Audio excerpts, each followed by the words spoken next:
el salmo de las personas que ya han pasado a otra etapa de la vida, es un salmo precioso también. Pero todos esos salmos se fueron recopilando a lo largo de la historia en diferentes periodos. Y ahí les he puesto un gráfico en las pantallas de la iglesia para que ustedes vean el proceso que experimentaron los salmos hasta poder recopilar los 150 y tenerlos en nuestras Biblias. Por ejemplo, los primeros 41 salmos, del 1 al 41, se recopilaron, no significa que se escribieron, pero que se recopilaron en la época del rey David. Porque hay algunos de esos salmos que son antes de la época del rey David. Por ejemplo, el que le cité a continuación, el 90, que es de la época de Moisés. Pero esos 41 primeros salmos se recopilaron, se reunieron y posteriormente se añadieron al libro de los salmos en la época del rey David.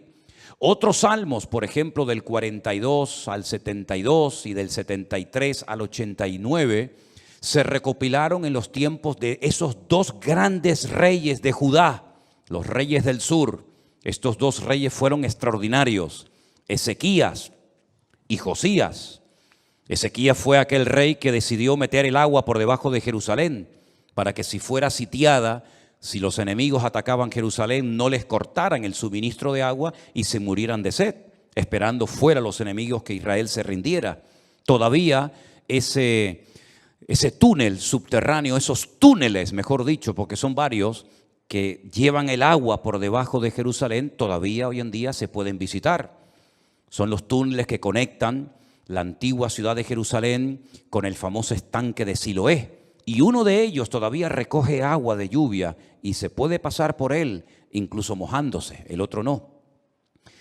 Y el rey Josías fue un rey muy utilizado, un hombre, un instrumento tremendo en las manos del Señor. Fue aquel rey que cuando le dijeron hemos descubierto el libro de la Torá, el libro de la ley en el templo que estaba abandonado, hace una serie de reformas extraordinarias que hacía muchísimo tiempo que Israel las necesitaba.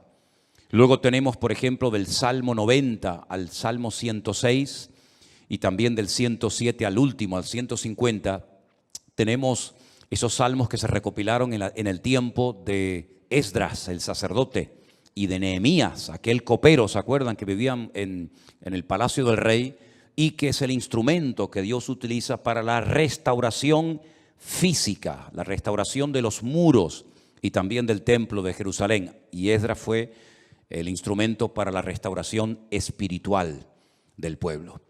Porque una cosa es que tú seas restaurado en tu economía, en lo natural, sea economía, sea salud, sea familia, que está bien, Dios también está interesado en restaurar esas áreas de tu vida. Y otra cosa muy distinta es la restauración espiritual de una vida.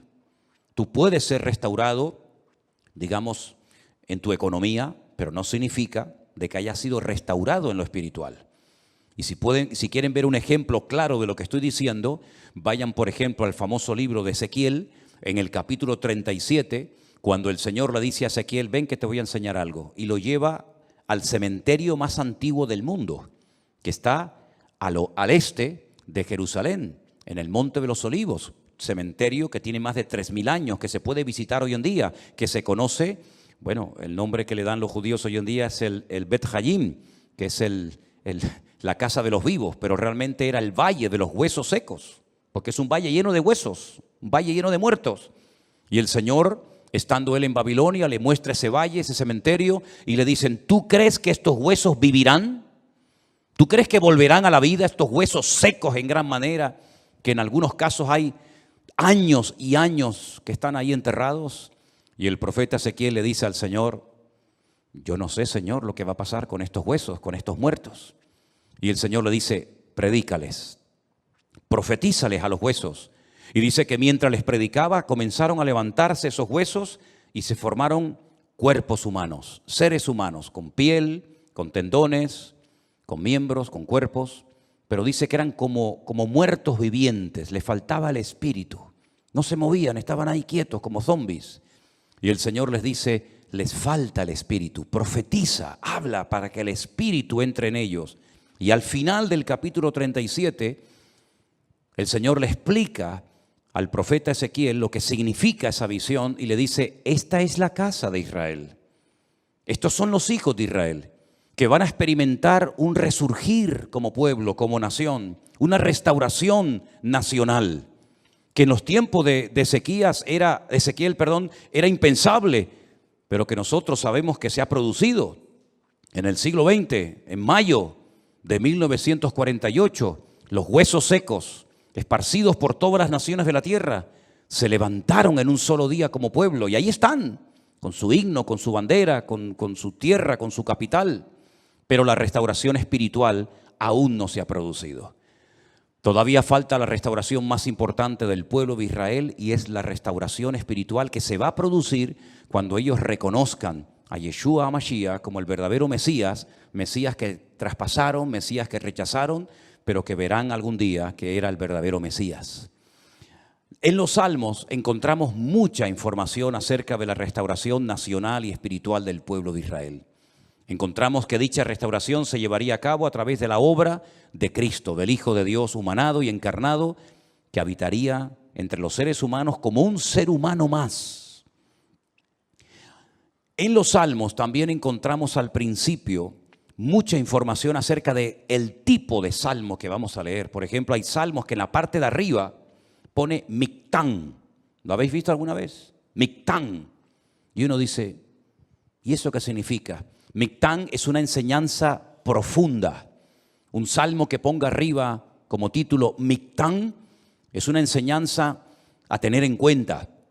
Es una sabiduría expuesta por escrito para que el que la lea, el que la reciba, el que la cante, sepa que está cantando verdades muy profundas que nacen del corazón de Dios.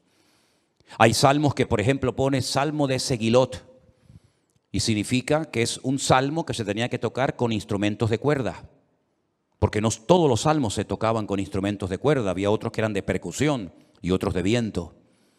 Hay salmos que pone, por ejemplo, Shir LaMa'alot, salmo cántico de las subidas, que eran los salmos que cantaban los peregrinos cuando subían a Jerusalén 3 veces al año a celebrar la fiesta de la Pascua, la fiesta de los tabernáculos, que era la última, y en medio la fiesta de Pentecostés o la fiesta de Shavuot, las semanas. Y también algunos creen que había escalones en el templo de Jerusalén donde se ponía el coro, y esos salmos de las subidas desde allí los cantaban.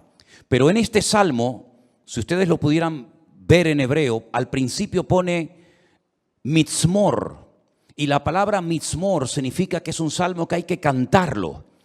Nosotros como cristianos no tenemos esa costumbre, lamentablemente, porque el salmo nos indica que este salmo habría que cantarlo desde el versículo 1 hasta el último versículo, hasta el versículo 5. Nosotros lo hemos leído, pero realmente es un salmo que, según las instrucciones que Dios nos da, tendríamos que haberlo cantado.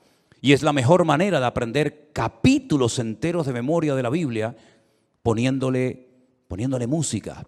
Y es la mejor forma de aprender, ya digo, capítulos y capítulos enteros de la Biblia. Ahora, el Salmo 127, que es el que se leía en esta tarde, si ustedes buscan su Biblia, empieza diciendo que si el Señor, el Eterno, Jehová, como dice la versión Reina Valera, no edifica la casa, en vano trabajan los que la edifican. Tenemos que explicar brevemente a qué se está refiriendo el autor de este salmo, que pudo ser David, que le escribió un salmo, una enseñanza a su hijo Salomón, o como opinan otras personas, pudo ser un salmo que lo escribió Salomón con una enseñanza que heredó de su padre, el rey David. Sea como sea, la declaración que hace el versículo 1 es muy interesante. Si Dios, el Eterno, nuestro Creador, no edifica la casa, en vano trabajan los que la están edificando. El sueño de David, que nunca lo vio cumplido, era construir un templo para su Dios.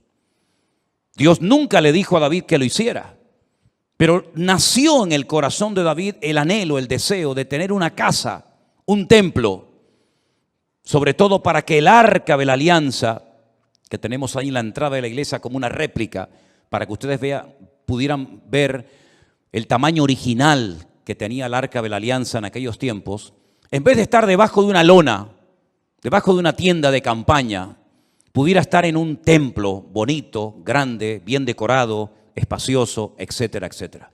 Ese era el sueño de David, pero nunca lo vio cumplido, porque el profeta Natán le dijo que él no tenía el aval, el respaldo de Dios, el permiso del Señor para construir dicho templo.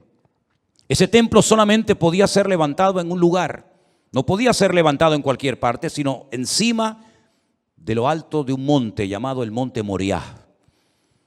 Es una palabra compuesta, el lugar donde Dios me enseña. Moriah viene de maestro, Moré, Morá, Morim, Morot, y Yad es el diminutivo del nombre de Dios. El monte donde Dios es mi maestro, el monte donde Dios me enseña y me instruye, ¿verdad?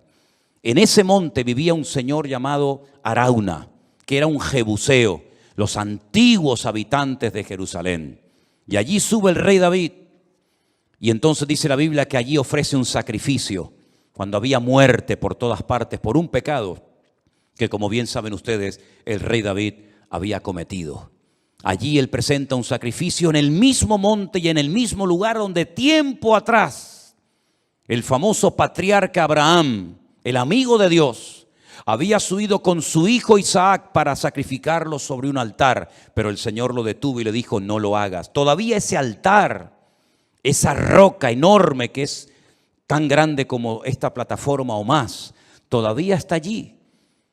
Y los judíos consideran que desde allí fue donde Dios creó el mundo, el ombligo, el centro geográfico de la tierra bíblica. Pues en ese lugar Salomón, su hijo, iba a construir el primer templo de la historia para Dios. Ellos tenían que partir de la base de que el Dios de ellos era tan grande, tan inmenso, que era imposible meterlo dentro de un templo.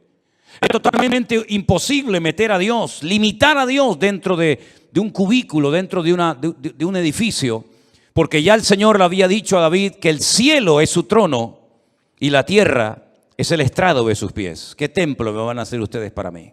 Los romanos se reían de los judíos cuando llegaron a Israel y decían: ustedes están locos, porque ustedes tienen un templo enorme, precioso, pero vacío.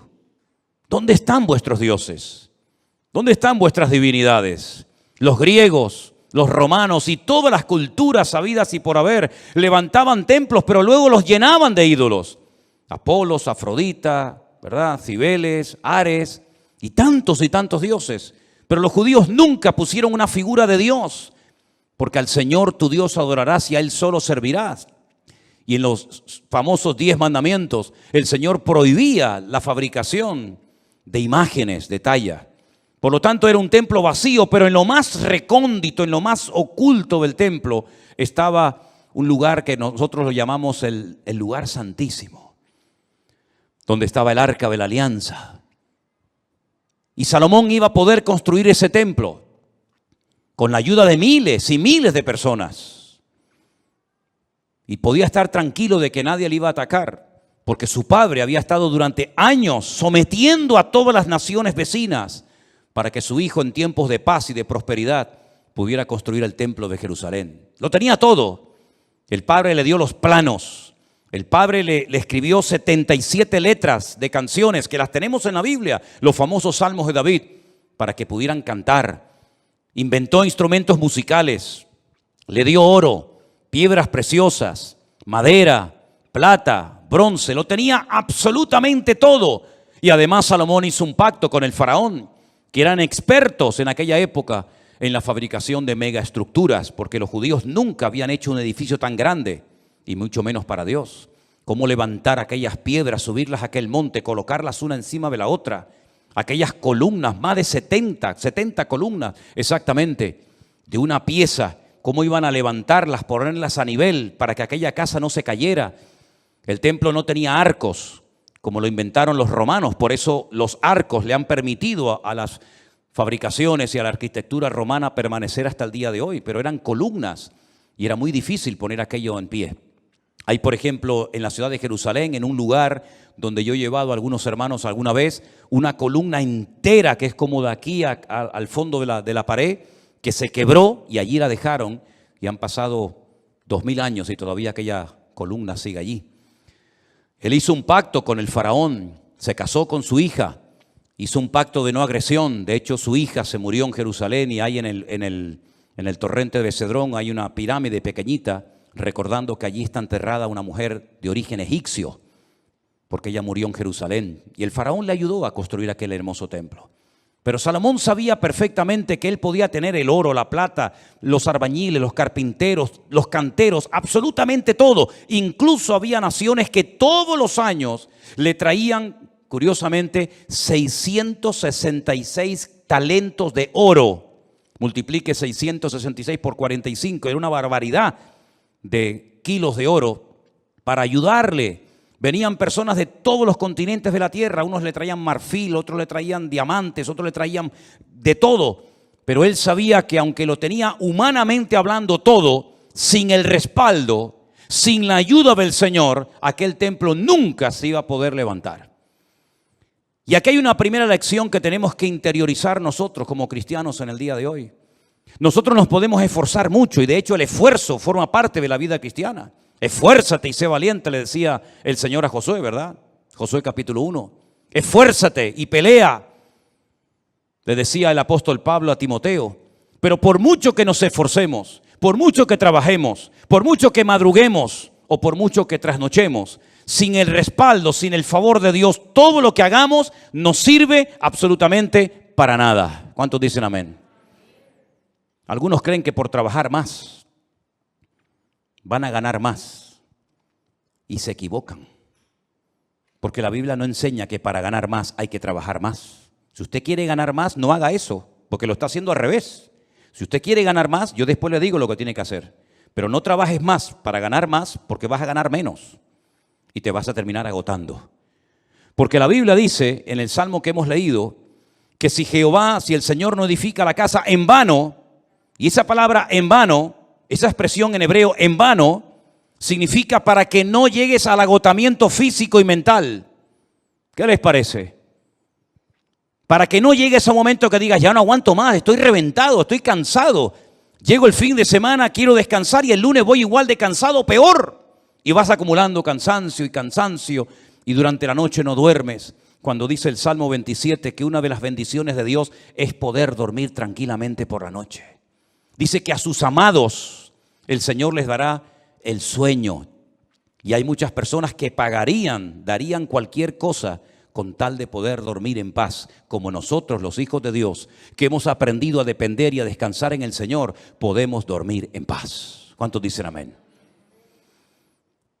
No sé por qué nos han hecho últimamente a Elena y a mí una pregunta, me la hacen de vez en cuando, por internet, por WhatsApp, por correos, incluso hasta en persona. ¿Ustedes están durmiendo bien? Y preguntamos, ¿y por qué nos hacen esa pregunta? Si no, pues con todo lo que tienen, todo el jaleo de atender gente de aquí y llamar, ¿ustedes duermen bien? Y la respuesta de Elena siempre es la misma, dormimos perfectamente. Porque nosotros hemos aprendido a descansar y a depender únicamente del Señor. No entramos en estrés, ni en nervios, ni en agobio. No perdemos la paz absolutamente por nada. ¿Por qué? Porque la obra no depende de nosotros. La obra depende del dueño, de la cabeza. Y el dueño y la cabeza es nuestro Señor Jesucristo. Me da mucha pena, mucha lástima cuando veo a cristianos agobiados, cargados, estresados, con la tensión disparada. Perdonen si alguien se siente aludido. Yo es que no le he tomado la atención nunca a ninguno de ustedes. Por eso hablo desde la libertad, porque claro, va a decir, ¿este hombre cómo sabe que tengo yo la tensión alta? No, yo no sé nada, pero el Señor lo sabe todo. Pastillas para poder dormir, claro, después pastillas para despertarte. Agobiado, estresado, que no llego a fin de mes, que no pago el colegio de los niños, que los libros, que esto, que lo otro. Y yo he cumplido recientemente 60 años. No me da ninguna vergüenza decirlo, al contrario, estamos orgullosísimos de los 60 años que tenemos. Y de esos 60 años, que parecen mucho, pero a la hora de la verdad no son tantos, de esos 60 años, 40 los he dedicado a servir única y exclusivamente al Señor. Es decir, no me he dedicado en otra cosa los últimos 40 años de mi vida más que a servir al Señor. Con iglesias pequeñas, con iglesias grandes, con escasez, con abundancia, con mucha gente, con poca gente o con ninguna gente.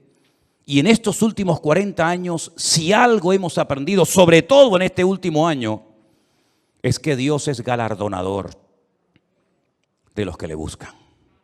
Y cuando más difícil estaba todo, y cuando humanamente hablando era imposible que esto siguiera adelante, el Señor sin manos nos dio una cachetada de amor, mostrándonos y enseñándonos que Él es el que edifica su casa y su obra, y no nosotros. A mí me llama mucho la atención que este verbo, edificar, es exactamente el mismo que emplea el Señor Jesucristo cuando hace referencia a lo que Él iba a hacer. Edificaré mi iglesia. Su padre en Génesis capítulo 1 nunca empleó el verbo baná o boné, que es construir, sino el verbo bará, que se parece, pero no tiene nada que ver una cosa con otra. Bará es un verbo que solamente aparece en la obra creadora de Dios. Cuando dice la Biblia que en el principio creó, ese verbo creó es bará y significa crear de la nada. Este púlpito está hecho de un material llamado metacrilato. Lo mandamos a hacer hace 20 años. El que lo hizo, porque este no se ha perdido ningún culto desde que estamos aquí, Este ha estado todos los cultos, todas las reuniones de jóvenes, todos los cultos de jueves, todos los cultos de domingo.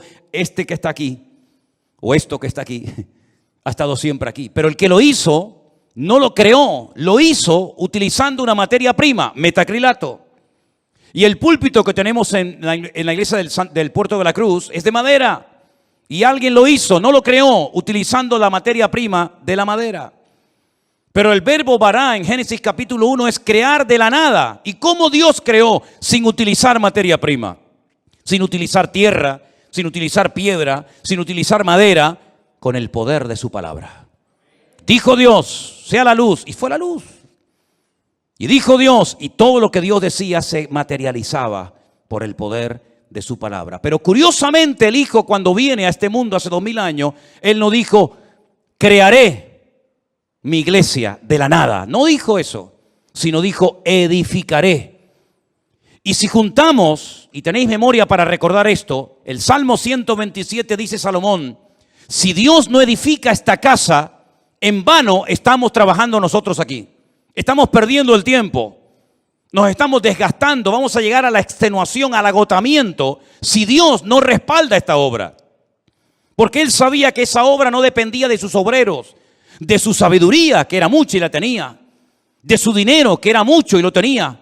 Él sabía que aquella casa no era una casa particular, no era una sinagoga, no era un colegio, era la casa de Dios.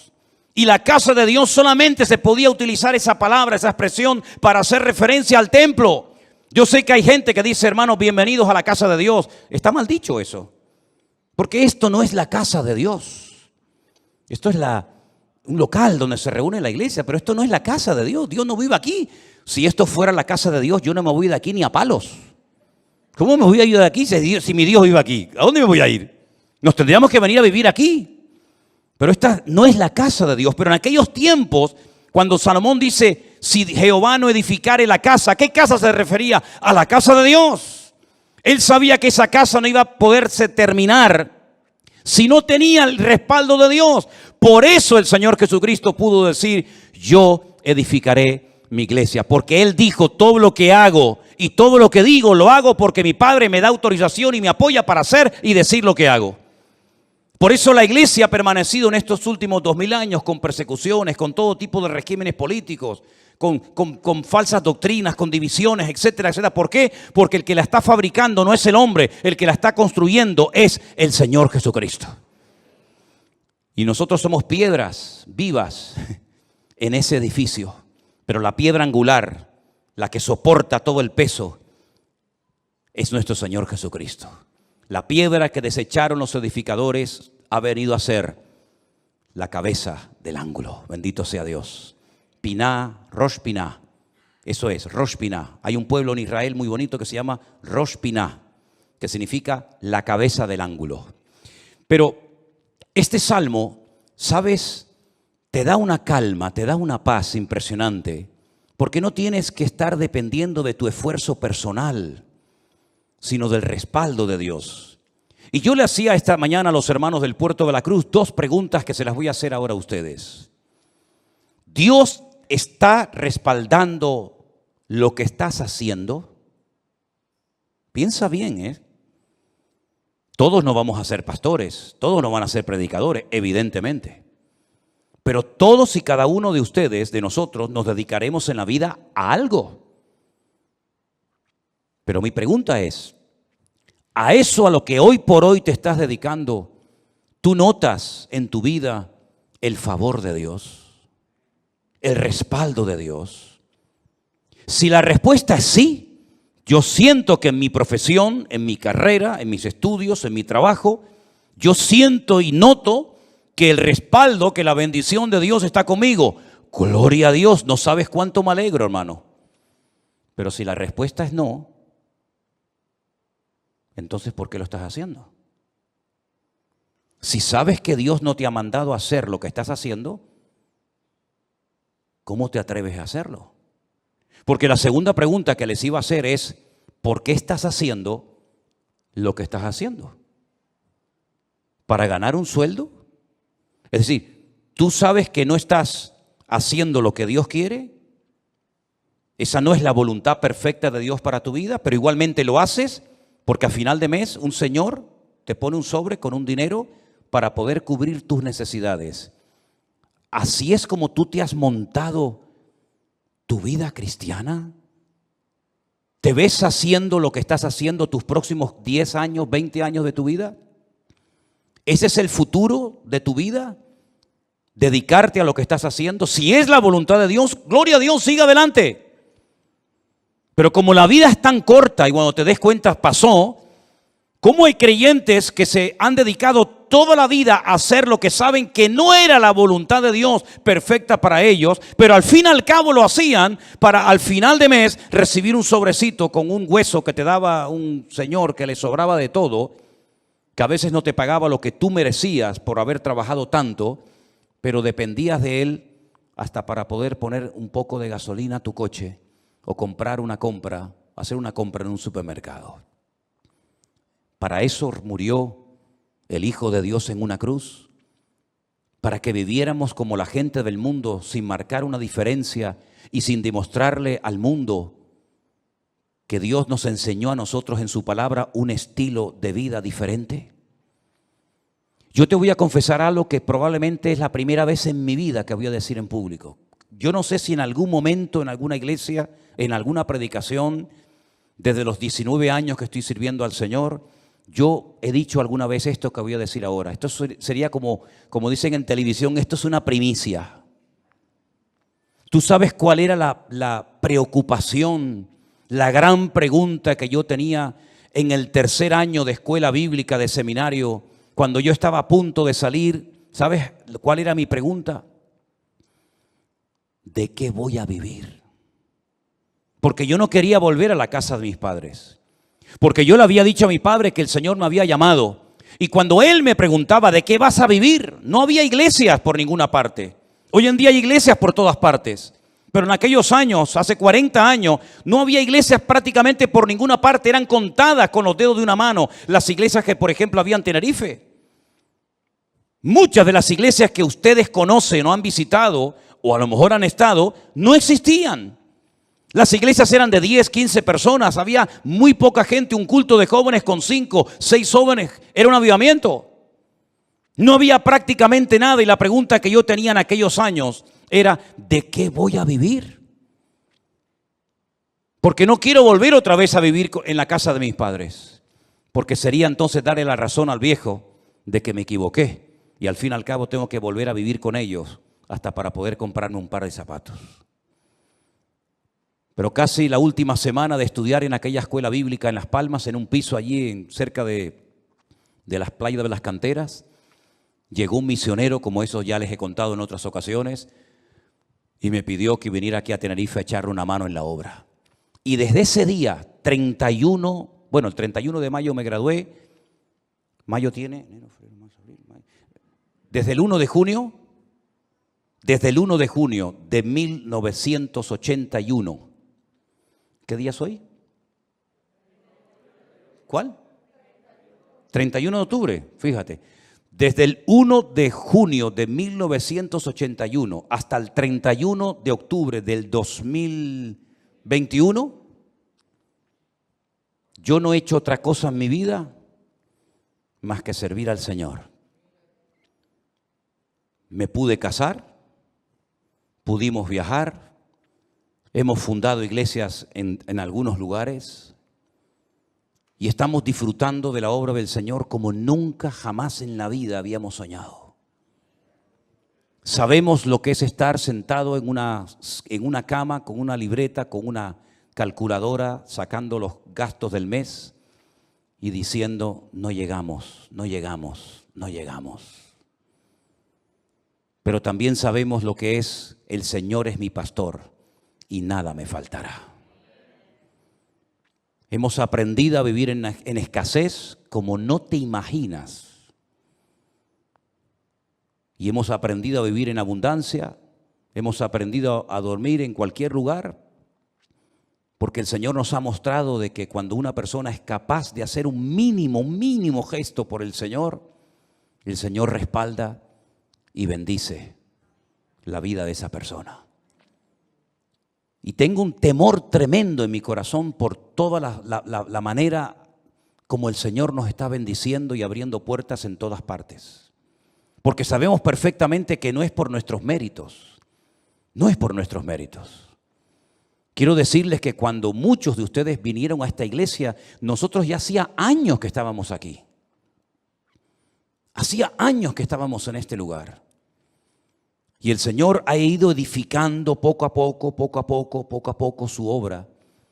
Y hoy en día podemos hablar para la gloria del Señor de miles y miles de personas que en todas partes del mundo, muchos de ellos han conocido al Señor Jesucristo como su Señor y Salvador personal en este último tiempo. Anoche tenía una reunión por Zoom con todos los hombres de la iglesia virtual del grupo número 2, gente con más de 80 años. Dándole gracias al Señor porque en la recta final de su vida, como ellos mismos decían, han conocido el Evangelio del Señor Jesucristo y tienen un hambre por conocer más y más de la palabra que a mí realmente me deja sorprendido todo lo que el Señor está haciendo. Yo quiero decirles a todos y a cada uno de ustedes que yo también tuve tu edad y estuvimos dispuestos cuando éramos jóvenes, recién casados con 21 años, a pagar un precio. Y nos llamaron locos. Los pastores nos reunían de vez en cuando y nos decían, estáis locos. ¿Cómo sois capaces de ir con una niña pequeña como era Priscila en aquellos años a un país tan lejos, sin conocer prácticamente a nadie, a vivir por fe? Pero cuando el Señor edifica su obra y cuando el Señor respalda su obra, no hay impedimento que pueda frenar la vida de un hijo y de una hija de Dios. Y yo quiero desafiarte a que tú pierdas el miedo, porque si de algo a mí me ha servido el Salmo 127 es a perder el miedo. Si Anderson, que está conectado al liderazgo y a los coordinadores de la iglesia virtual número 1, les hablara acerca de lo que cuesta, del presupuesto enorme que cuesta el hacer todas las actividades, nos quedaríamos con la boca abierta. Pero el Señor ha suplido de una forma increíble, porque el Señor es galardonador de los que le buscan y cuando Él edifica la casa, no hay nada ni nadie que la pueda detener. Fíjate que en el Salmo 121, si te das cuenta, habla de la casa de Dios, es decir, lo principal, la obra de Dios, nada ni nadie la va a detener. Pero en segundo lugar, habla de la ciudad. Si Jehová no guardare la ciudad, en vano vela la guardia. Este versículo, cada vez que me tocaba a mí guardia en el ejército y te daban todas las balas y la metralleta y el armamento para estar de guardia, yo siempre lo decía en alta voz: si el Señor no guardare la ciudad, en vano vela la guardia. Porque todo lo que hagamos, todo tu esfuerzo personal, y que conste, quiero dejar bien claro, por favor, hermano, que el Salmo 127 no es un salmo que apoya al perezoso, al vago, al negligente. No, no, al contrario.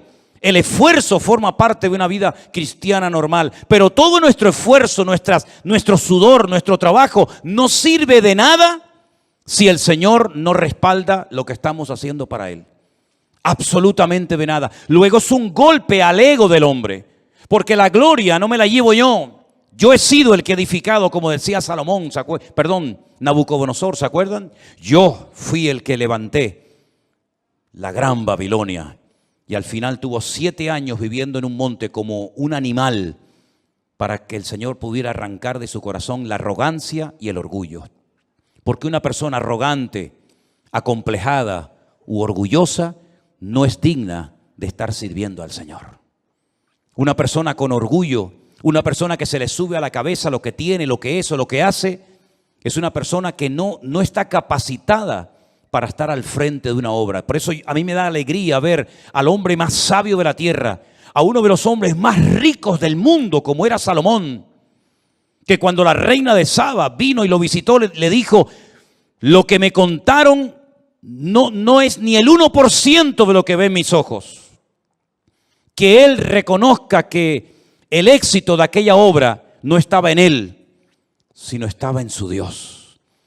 Y nosotros tenemos que aprender hoy más que nunca que tenemos que aprender a depender de Dios. Y eso hay que enseñárselo a nuestros hijos y hay que enseñárselo a los jóvenes de la iglesia para que nos demos cuenta de que en estos tiempos donde la economía está en crisis y donde el mundo irá, según la Biblia, de mal en peor, nosotros estemos preparados y sepamos adaptarnos a las circunstancias y no perder la paz ni el equilibrio, porque el Señor es nuestro Dios y estará con nosotros todos los días hasta el fin del mundo. Madrugar y trasnochar sin el respaldo de Dios no sirve absolutamente para nada. El Salmo 127 es un salmo donde el Señor nos muestra que cuando dependemos de Él podemos estar tranquilos. Y mire lo que dice: por demás es que os levantéis de madrugada y vayáis tarde a reposar, por demás. Y que comáis pan de dolores, pues que a su amado dará Dios el sueño. Y ahora yo te pregunto a ti, ¿y ustedes cómo duermen? ¿Dormiste bien anoche? ¿O estabas dando vueltas y vueltas y vueltas en tu cama sin poder conciliar el sueño? Una de las señales de que nuestra alma está alineada con Dios es que nuestro cuerpo y nuestra mente puede descansar tranquilamente durante la noche. Una mente atormentada sin la paz de Cristo, sin tener esa comunión con el Señor, es imposible que tu cerebro pueda descansar durante la noche y dormir tranquilo sabiendo en quién has confiado. Fíjate lo inútil que es rodearse de cosas o de personas para que te protejan y para que te ayuden cuando no está el Señor controlando tu vida, tu economía, tu matrimonio, tu ministerio, tu iglesia, etcétera, etcétera. Por mucha gente que te rodee, por muchos amigos que tengas, por mucha economía que tengas, no sirve absolutamente de nada. Y te voy a poner un ejemplo tremendamente gráfico para que veas lo inútil que es rodearse de personas creyendo y confiando en ellos en vez de confiar y descansar en las promesas del Señor. ¿Os acordáis de Saúl? ¿Sabéis quién era Saúl? Sí, ¿verdad? El primer rey de Israel. Estaba obsesionado con matar al rey David o con el joven David. El rey en aquella época dormía en el centro del campamento. Se hacían círculos concéntricos de soldados alrededor del rey, de tal manera que si saltabas uno de esos círculos de protección, automáticamente en el segundo caías. Es como en las cárceles. ¿Veis que hay como un muro alambrado que si logras saltarlo, te encuentras a continuación otro y te quedas entre muro y muro, ¿verdad? En muchos bancos en la península, aquí en Canarias no se ve, pero en muchos bancos en la península tocas un timbre, te abren una puerta, entras, se cierra detrás de ti y la otra no se abre hasta que se cierre la anterior, para que así te quedes entre una y otra. El rey Saúl dormía rodeado de centenares de soldados y de su guardia personal en el centro del campamento. David, una noche bajó de las montañas y atravesó el primer círculo, el segundo, el tercero y hasta el mismo lugar donde estaba el rey Saúl dormido. Cogió la lanza del rey Saúl, subió a lo alto de una montaña y cuando estaba lejos comenzó a gritar: Abner, Abner, ¿qué haces? ¿Qué forma de proteger al rey es esa?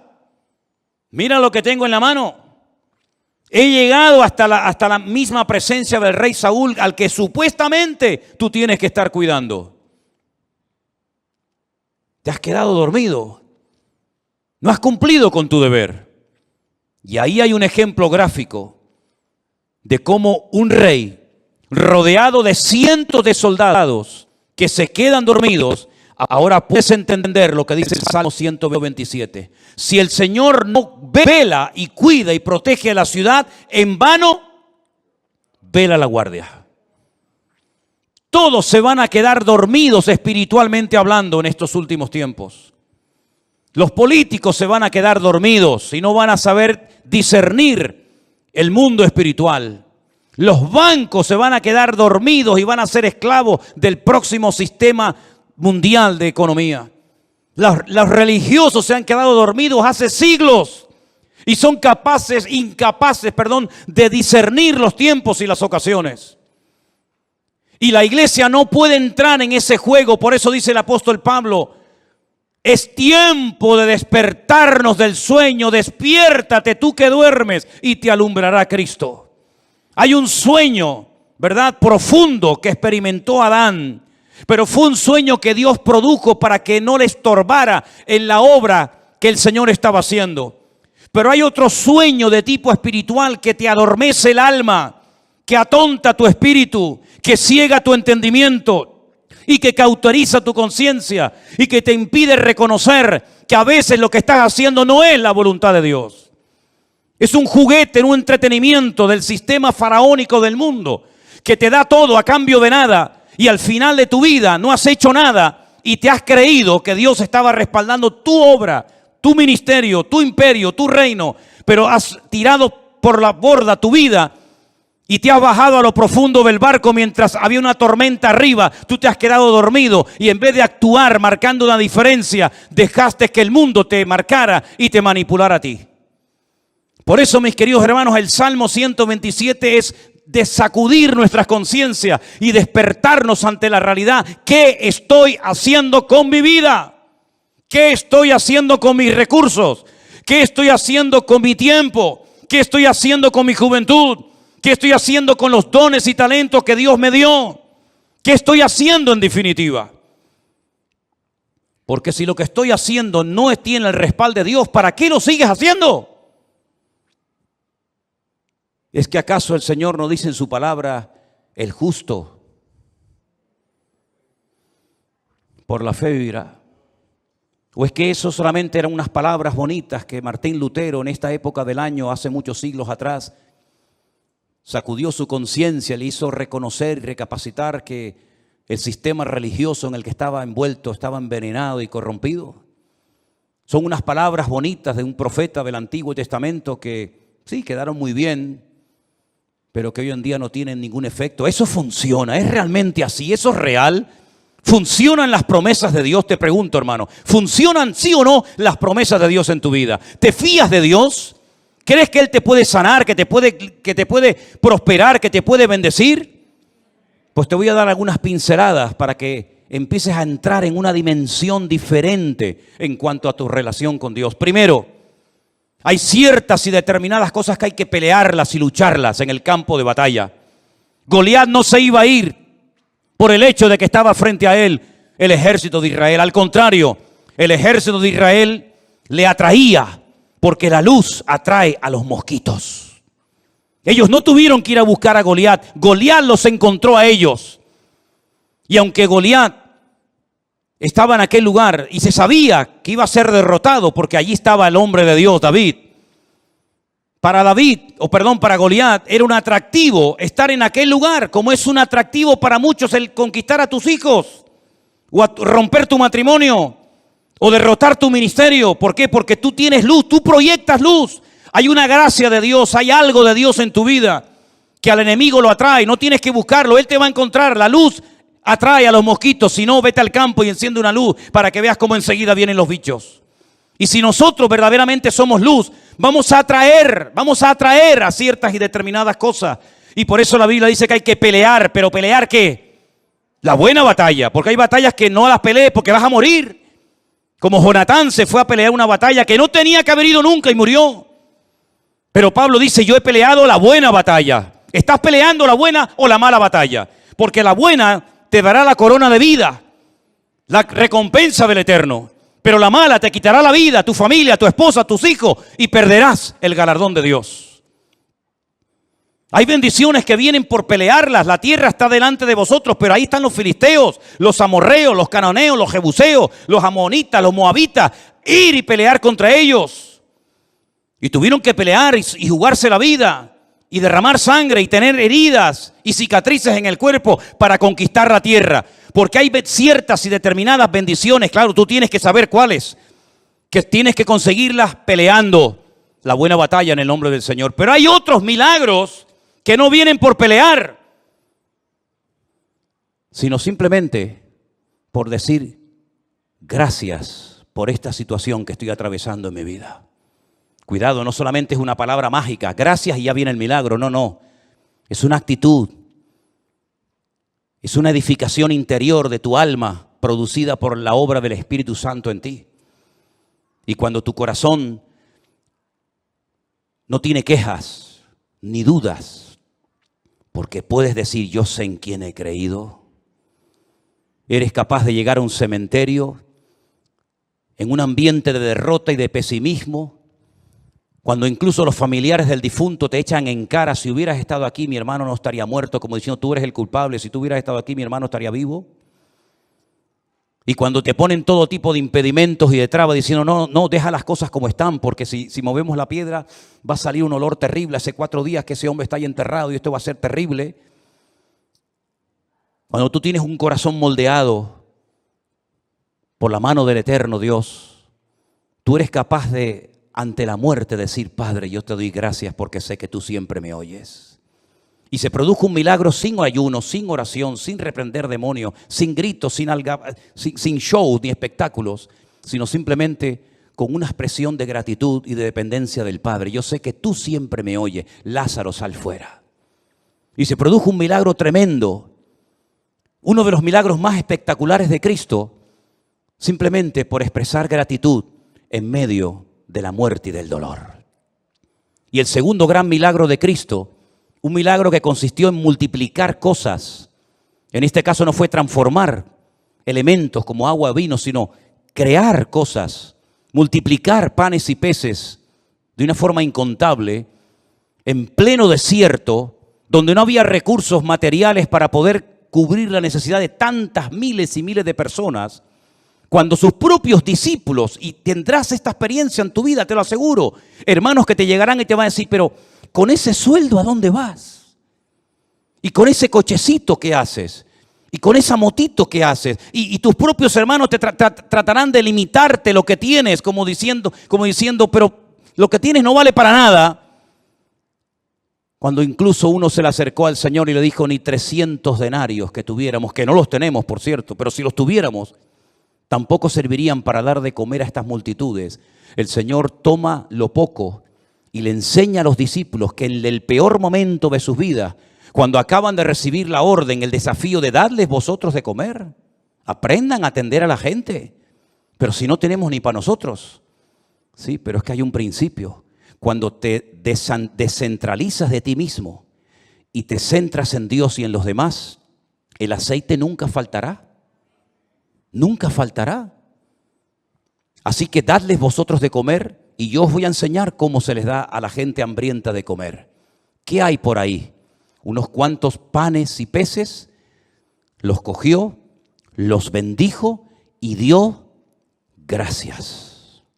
Y dando gracias, comenzó a partirlo y le dijo, comenzar a repartir, comenzar a repartir, comenzar a repartir, y hasta llegaron a sobrar cestas enormes llenas de pedazos de la comida que el Señor había multiplicado. Hay milagros que vienen por pelear. Hay bendiciones que vienen por pelear y jugarte la vida y hasta la extenuación si hace falta. Pero hay otros milagros que vienen cuando te relajas y dices, ya no puedo más. Pero te voy a dar gracias por mi hijo, por mi enfermedad, por mi escasez. Te voy a comenzar a dar gracias y voy a comenzar a gozarme en lo que no entiendo. Y voy a transmitir ánimo, aliento y gratitud a mi familia y a mi gente que me rodea. Y vas a comenzar a ver milagros impresionantes en tu vida. Yo digo una cosa. ¿Qué tienes que perder? Imagínate que te funciona. Vas a estar toda la vida agradecido al Señor por haber aprendido a salir de la miseria, por haber aprendido a gozarte en la adversidad y por haber aprendido a ver la gloria de Dios en medio de las tormentas de la vida. ¿Cuántas tormentas hemos atravesado? ¿Cuántos desiertos hemos cruzado? ¿En cuántas cuevas nos habremos metido espiritualmente hablando? Pero de todas y de cada una de ellas nos ha sacado nuestro Dios. Y la situación en la que te encuentras ahora mismo, repito, la situación en la que te encuentras ahora mismo, y yo no me estoy dirigiendo a nadie, y lo quiero dejar bien claro, porque yo no necesito un micrófono para hablarte a ti, o a ti, o a ti hermanita, o a ti hermano. Yo no necesito, jamás necesito de un micrófono para sentarme y decirle a usted, ven para acá. Yo le estoy predicando a toda la iglesia, pero creo que en este momento el Señor me está utilizando para decirte esto. La situación en la que te encuentras ahora mismo en tu matrimonio, en tu economía o en cualquier otra área de tu vida, Dios la ha permitido. Porque lo que tienes que aprender no lo vas a aprender riendo ni saltando, sino llorando y sufriendo. Porque lo que se aprende llorando no se olvida nunca. Lo que se aprende en el dolor y en el sufrimiento no se olvida jamás en la vida. Por eso hay dolores que son una bendición. Y por eso el Señor ha permitido que todos y cada uno de nosotros, con sus respectivas circunstancias, hayamos llegado a un punto en nuestra vida, con la edad que tienes, con la familia que tienes, con los hijos que tienes o no tienes, para que aquí le preguntes hoy al Señor, Señor, cuento con tu favor cuando mañana vaya a la calle a buscarme la vida en mi trabajo.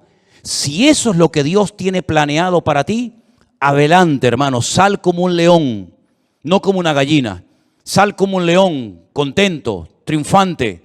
Sal de tu Getsemaní con el corazón recién quebrantado y roto. Pero sal de tu Getsemaní diciendo, el Señor está conmigo como poderoso gigante. Pero no se te ocurra salir de tu desierto. No se te ocurra salir de tu Getsemaní sin la bendición y el respaldo de Dios. Porque entonces habrás perdido tiempo, habrás perdido recursos y no habrás conseguido absolutamente nada. Déjate de lloriquear y pórtate como un hombre. Déjate de lloriqueos absurdos y ridículos y de levantar pena y compasión. Lo que tienes que meterte es en tu huerto de Getsemaní y aprender a derramar tu alma delante del Señor. Y no se te ocurra salir de ahí hasta que le hayas dicho, no se haga mi voluntad, sino la tuya. Porque hasta ahora lo que hemos querido es que se hiciera nuestra voluntad. Pero Dios el año pasado nos paró los pies a todos y nos dijo, a partir de ahora, lo que se va a hacer en mi casa y en mi iglesia es mi voluntad. Porque lo que yo quiero edificar, lo quiero edificar a mi manera, con mi estilo, con mi forma, y no con la forma y el estilo que me marcan ustedes. Vamos a dejarnos moldear, vamos a dejarnos tratar, vamos a dejarnos edificar por el Señor. Porque si el Señor nos respalda y nos apoya, seremos la gente más feliz y dichosa del mundo. Pero si el Señor en lo que hagas no te respalda, serás la persona más desdichada de esta tierra. Pregúntate a ti mismo en esta tarde, ¿por qué estoy haciendo lo que hago? ¿Por qué digo lo que digo? ¿Por qué predico lo que predico? ¿Por qué hago lo que estoy haciendo? ¿No será que a veces hemos entrado en un sistema, en una rutina, en una mecánica y no nos paramos en silencio delante del Señor a preguntarle, Señor, ¿qué quieres hacer con mi vida? Si tú te atreves a hacerle esta pregunta sinceramente al Señor, te puedes llevar muchas sorpresas agradables. Pero tienes que ser valiente, porque este mensaje no va dirigido a cobardes. Los cobardes, este mensaje les da miedo. Los cobardes se enfadan porque el enfado es la careta del cobarde.